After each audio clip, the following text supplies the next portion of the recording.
क्या बोल रहा था कि हम उस अल्लाह को मानते हैं जिसने हमें बनाया। तो तुझे किसने रोका उसे ना मानने को?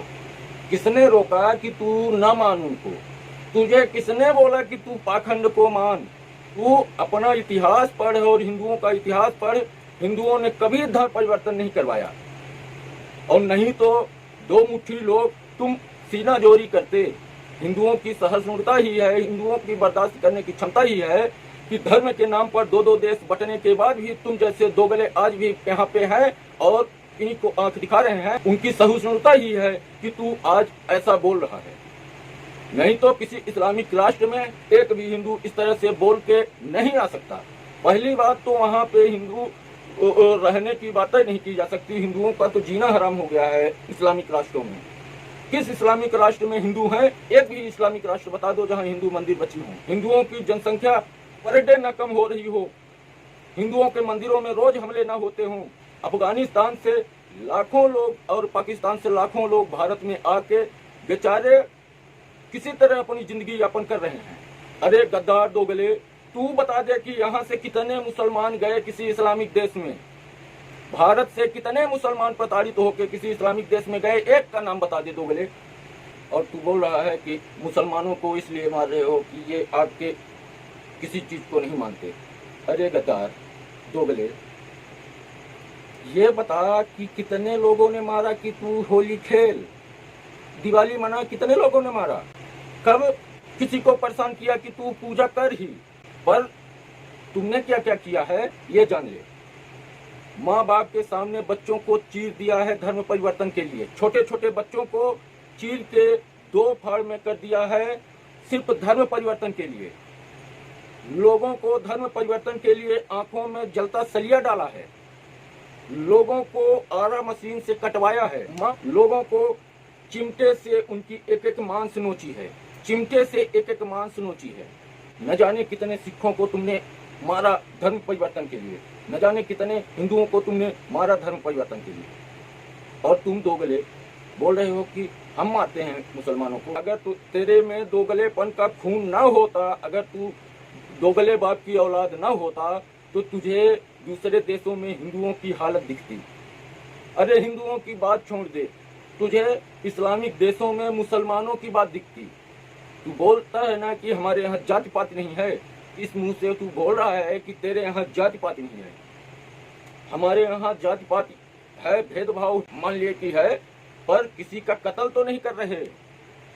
सीरिया, इराक, ईरान, हर जगह शिया, सुन्नी और अहमदियों का क्या हाल है तू जानता है। लाखों की संख्या में लोगों को मारा है, लाखों की संख्या में। आज के डेट में भी पाकिस्तान में अहमदी अपनी जान बचा के छुपे हुए हैं या भारत में भाग के आ रहे हैं कि मुसलमान हैं, हमें जीने की जगह दे दो, और हम दे रहे हैं। वो भी तेरे जैसे ही हैं कि उनको आज हम शरण जरूर दे रहे हैं, रोहिंग्या मुसलमानों को शरण जरूर दे रहे हैं, पर वो कल हमें ही डसेंगे। इसके बावजूद हम उनको बैठा रहे हैं, उनकी जान बख्श रहे हैं, उनको जगह दे रहे हैं। जान रहे हैं कि इनके जब जीने में दोगलापन है तो ये आज नहीं तो कल कत्ल गारत करेंगे। ये वही काम करेंगे जो इनके पूर्वजों ने किया, पर उसके बावजूद भी उनको शरण दे रहे हैं, उनको खाना दे रहे हैं, उनको रहने की जगह दे रहे हैं। बेशरम आदमी, तुझे पता नहीं है कि जब जब इस्लाम की यहाँ पे सत्ता आई है या जहाँ जहाँ भी इस्लामिक सत्ता रही है, तो हिंदुओं को जजिया देना पड़ा है। इतिहास में सिर्फ मुसलमान ऐसी कौम है जो जजिया जैसा कर लगाया था और लगाता है अभी तक। कई जगह जजिया कर लगता है। जजिया कर मतलब कि धर्म की अपनी पूजा करने के लिए उनको कर देना पड़ता है। बेशरम आदमी, तूने जजिया का सिस्टम तक नहीं पढ़ा। और हिंदुओं का जान ले, हिंदुओं का जान ले क्या होता है। हिंदू माइनॉरिटी को बीपीएल कार्ड देता है। हिंदू माइनॉरिटी को, कमजोर को बीपीएल कार्ड देता है कि वो गरीबी रेखा में होने के कारण उसको दोनों टाइम का भोजन मिले सरकार की तरफ से फ्री। हिंदू जब जब सत्ता में आता है तो राशन कार्ड देता है, और मुसलमान सत्ता में आता है तो जजिया देता है। इतने का फर्क है। पर बेशरम आदमी, तुझे शर्म कहाँ आएगी? शर्म इसलिए नहीं आएगी क्योंकि तेरे खून में कमियां हैं। खून में कमी ये है कि तेरे खून को खून की लत है। जहां से तेरी उत्पत्ति हुई है खून की लत है जैसे वेम्पायर को। कहीं भी रहोगे, कितना भी मेचोटी हो जाओगे, जब भी तुम बहुसंख्यक होगे तो भी तुम मारोगे ही लोगों को।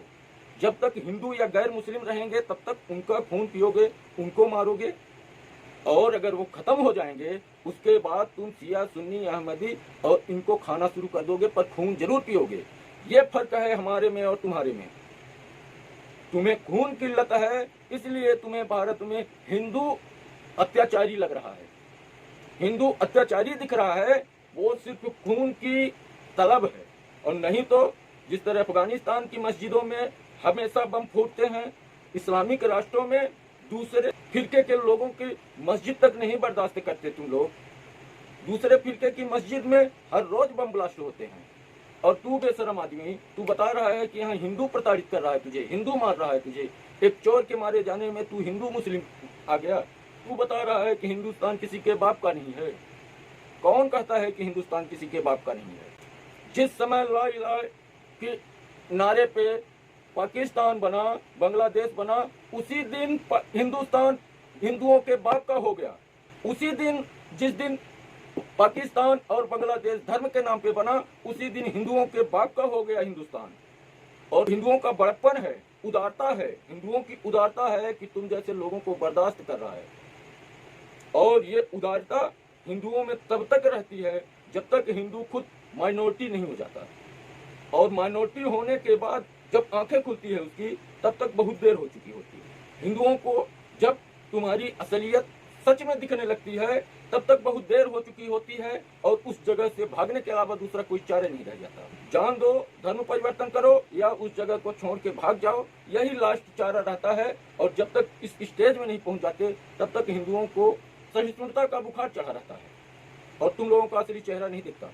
फिर भी तुम लोग इल्जाम सीधे सीधे हिंदुओं पे लगा रहे हो, सीधे सीधे हिंदू देवी देवताओं का अपमान कर रहे हो, फिर भी तुम्हें शर्म नहीं आए।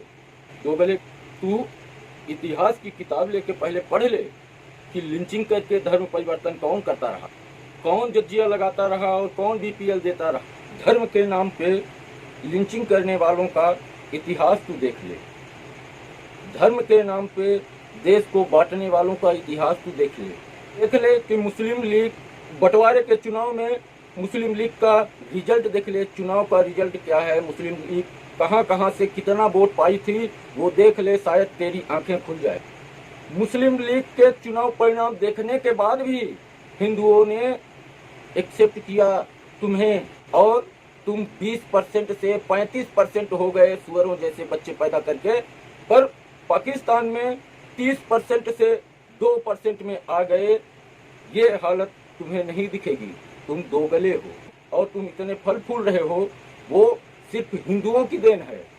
इतना बड़ा दिल सिर्फ हिंदुओं का हो सकता है कि 30 लाख मस्जिद हिंदुस्तान में है। हिंदुस्तान में 30 लाख मस्जिद हैं, जितना बड़ा दिल सिर्फ हिंदुओं का हो सकता है, तुम जैसे 2 कौड़ी के लोगों का नहीं। तुम जैसे 2 कौड़ी के लोग जहाँ भी बहुसंख्यक हुए हो, जहाँ जहाँ बहुसंख्यक हुए हो, वहाँ वहाँ कत्लो गारत किए हो, वहाँ मंदिरों को तोड़े हो, वहाँ हिंदुओं का जीना हराम कर दिए हो, बलात्कार किए हो, अपहरण किए हो, धर्म परिवर्तन के लिए जबरन लड़कियों का अगवा किए हो। और हिंदुस्तान में एक भी हिंदू पे ऐसा लांछन तो नहीं लगा सकता कि किसी लड़की को अगवा करके किसी हिंदू ने धर्म परिवर्तन करवाया, या एक भी मुसलमान हिंदुस्तान से भाग के किसी दूसरे देश में गया है अपनी जान बचा के। हिंदुओं का बड़प्पन है, और तुम लोगों का छोटापन और नीचतापन की सारी हदें पार कर चुके हो। और इसमें तुम्हारी गलती नहीं है, इसमें तुम्हारी कौम की गलती है। कौम की बड़प्पन मैं बताता हूँ आज कि कितना महान है तुम्हारा कौम। तुम बताते हो कि हम लिंग की पूजा नहीं करते, ढकोसला नहीं करते, हम पाखंड नहीं मानते। पाखंड, जातिपात, ढकोसला जितना तुम्हारी कौम में है उतना किसी धर्म में नहीं है। जातिपात फिरकों को तो तुम जीना हराम कर देते हो, दूसरे फिरकों को जो मुसलमान ही हैं उनको तुम जीने तक नहीं देते। तुम बताते हो जात पात पर भाषण देते हो, जात पात पर उंगली उठाते हो। यहाँ दलितों को अपना बनाने की और अपना बनाने की नाटक करने का जो षड्यंत्र है, वो दलित क्या नहीं समझ रहे हैं कि इस्लामिक क्षेत्रों में दलितों का क्या हाल है। यहाँ तो तुम दलितों को भड़का रहे हो सिर्फ हिंदुओं से नफरत के लिए, हिंदुओं के प्रति तुम्हारे अंदर इतनी नफरत है कि वो किसी न किसी तरह तुम इनको तोड़ फोड़ के इनको कमजोर करना चाहते हो। सिर्फ इसलिए तुम दलितों को, पिछड़ा को मिलाने में लगे हो। पर ये सब भी जान रहे हैं कि इस्लामिक क्षेत्रों में क्या हाल है दलितों का। बहुत दूर जाने की जरूरत नहीं है, अपने कश्मीर में ही दलितों का सिस्टम आज भी पढ़ लो कि क्या हाल है कश्मीर में, जहाँ तुम थोड़े से बहुसंख्यक हो वहाँ क्या हाल है। भंगी के अलावा कोई काम दलित नहीं कर सकता। ये हाल है मुस्लिम बाहुल्य क्षेत्रों में। वो तो सिर्फ हिंदुओं के प्रति जलन और ईर्षा है जो तुम इनको फूट डालने में लगे रहते हो। और उससे भी बड़ी दोगलेपन की बात, समस्या यहाँ पे है कि सबसे बड़ा दोगलापन ये है कि तुम लोग अपना इतिहास पढ़ के, अपना ग्रंथों को पढ़ने के बाद भी तुम लोगों को अकल नहीं आती, अपना इतिहास नहीं देख पाते और अपने पूर्वजों का सिस्टम नहीं देख पाते कि क्या था। तुमने सिर्फ इसलिए यहाँ पे मुगल रहे क्योंकि हिंदू हमेशा सिद्धांत पर रहा, अपने वचन पे अडिग रहा, अपनी जुबान पे अडिग रहा, पीठ पीछे बात कभी नहीं किया, मरने का नाटक कभी नहीं किया, बच्चे पे कभी बार नहीं किया, महिला पे कभी बार नहीं किया। और महिला को आगे कर देने से यो पुराने अपने दुश्मन को भी छोड़ देते थे। इतिहास पढ़ लो, मोहम्मद गौरी को 17 बार माफ किया था, 17 बार। इतिहास पढ़ो अपना, इतना क्रूर है तुम्हारा आज का इतिहास। कुछ दिन पुराना इतिहास या शुरुआती इतिहास कोई भी उठा के देख लो जिसमें उदारता थोड़ी सी भी हो, कहीं भी उदारता और वचनबद्धता, कहीं भी सिद्धांत और जवान की कीमत कहीं पे की हो तो दिखा दो एक भी। अपनी शुरुआती नींव से लेके आज तक के इतिहास में तुम लोगों ने अपनी जुबान की कोई कीमत कभी की ही नहीं, कोई कीमत कभी नहीं की। कभी यहूदियों को जमीन देने का वादा करने के बाद भी तुम लोग सीधे नकार जाते थे। सत्ता के लिए अपने माँ बाप का कत्ल किसने किया? माँ बाप का प्यार बता रहे हो कि हम माँ बाप की इज्जत करते हैं। तुम किसी भी मुस्लिम शासक को देख लो, किसी भी मुस्लिम शासक को उठा के देख लो, हर मुस्लिम शासक में ये गुण पाया गया है कि वो सत्ता के लिए अपने माँ बाप को मारा, सत्ता के लिए हमेशा अपने माँ बाप को कत्ल करके ही सत्ता पे बैठा है, अपने भाइयों का कत्ल करके ही सत्ता पे बैठा है। थोड़ा सा देख लो कि सत्ता के लिए किसका किसका कत्ल किए हो। न कभी बच्चों को छोड़ा, न महिलाओं को छोड़ा, न माँ बाप को छोड़ा, अपने बाप का कत्ल, सगे भाइयों का कत्ल किया है, सगे भाइयों का कत्ल किया है। सत्ता के लालच में तुम बोलते हो कि हम माँ बाप की सेवा करते हैं। तुम्हारे पूरे धर्म में एक ऐसा आदमी बता दो कि जो अपने पिता की एक आवाज पे 14 वर्ष के लिए वनवास चला गया हो, त्याग किया हो, राजपाट छोड़ दिया हो। एक आदमी बता दो पूरे अपने इतिहास, अपने धर्म में एक बता दो जो अपने भाई के लिए अपना राजपाट त्याग दिया हो और उसका दूसरा भाई कभी राजगद्दी पे बैठा ना हो। भाई पूरी जिंदगी एक भाई उनकी सेवा करता रहा हो, दूसरा भाई जमीन में गड्ढे खोद के सोता हो। ऐसा एक भी आदमी बता दो, एक भी इंसान तुम्हारे धर्म में रहा हो तो। और धर्म से लेके आज तक तुमने क्रूरता की सारी हदें पार की। तुमने बच्चों को नोचा है, महिलाओं को नोचा है, बुजुर्गों को नोचा है, तुमने मंदिरों को तोड़ा है, गुरुद्वारों को तोड़ा है।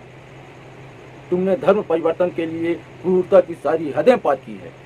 और तुम हम पर लांछन लगा रहे हो कि हम लिंचिंग कर रहे हैं, हम धर्म परिवर्तन कर रहे हैं। अरे दोगले, थोड़ा सा तो सोच लिया होता कि लिंचिंग किसे कहते हैं। लिंचिंग क्या है? तेरे मुंह से कभी अच्छी लगेगी लिंचिंग की नहीं। तेरी कौम के मुंह से लिंचिंग जैसा शब्द कभी शोभा देगा ये भी सोच लेता।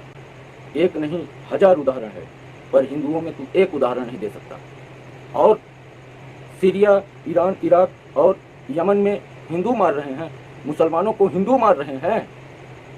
यहाँ तो हिंदू मार रहे हैं, वहाँ भी हिंदू मार रहे हैं। दुनिया के किसी भी देश में इतना सुरक्षित मुसलमान नहीं है जितना भारत में है। भारत से ज़्यादा सुरक्षित दुनिया के किसी कोने में मुसलमान नहीं है। पर समस्या ये है कि तुम्हारे खून में दोगलापन है। खून में दोगलापन है तो तुम्हें ये नहीं दिखेगा कि भारत में मुसलमान किस तरह रहते हैं। भारत में मुसलमान हिंदू देवी देवताओं को गाली तक देते हैं। तुम जैसे लोग हिंदू धर्म पे गाली देते हो, तुम्हें शर्म नहीं आएगी। तुम्हें ये नहीं दिखेगा, न तुम्हें अपना इतिहास दिखेगा, न तुम्हें अपने देशों का हाल दिखेगा। और सबसे बड़ी बात तो ये है, इससे भी बड़ी बात बोल रहा हूँ कि तू जो बोल रहा है तो तू भी उस धर्म का है नहीं। तेरे माँ बाप ने बलात्कार के डर से, तेरे दादा दादी ने धर्म परिवर्तन कर लिया होगा। तेरे पूर्वजों ने तलवार के दम पर सलवार पहनी और सलवार उतारी। तू हिंदुओं को धमका रहा है, जो ना उस समय तलवार के दम पर डरे ना आज डरेंगे। तू उनको धमका रहा है। इससे बड़ी बेशर्मी और क्या? बेशर्मी की हद तो इस बात में है कि तू उनको धमका रहा है जो उस समय भी तलवार के जोर में सलवार नहीं पहनी।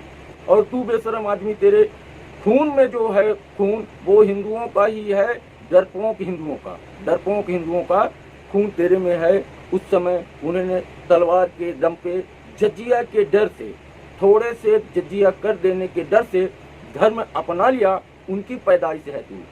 तेरे जैसे लोगों के पूर्वज जजिया कर देने के डर से, मौत के डर से, तलवार की डर से सलवार पहन लिए और धर्म परिवर्तन कर लिए। वो लोग अगर हिंदुओं को धमकाएं, उससे बड़ी बेशर्मी की बात क्या होगी? अब तू ही सोच ले।